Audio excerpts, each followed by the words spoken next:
How to get Polybuzz to send pictures. First things first, you just gotta make sure that you're currently running the latest version of the application by simply going to Google Play Store or where you have downloaded the application. So if you're gonna be going to Google Play Store, all you have to do is just to search for Poly AI, that is actually formerly known as Polybuzz. Now open up the app and make sure that you logged into your account. So for example, we will be getting into a mock chat right here. So usually the specific image button where you can just simply send to any random chatbots right there is usually located at the right portion of your screen.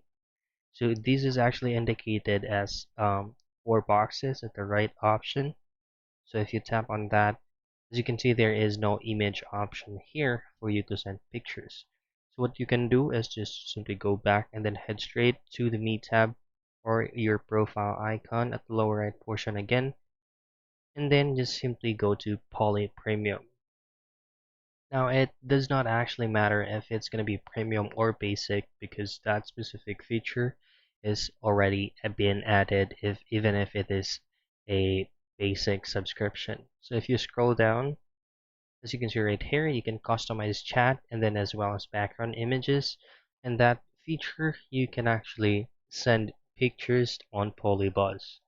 So I believe that's your option for you to be able to get Polybuzz to send pictures.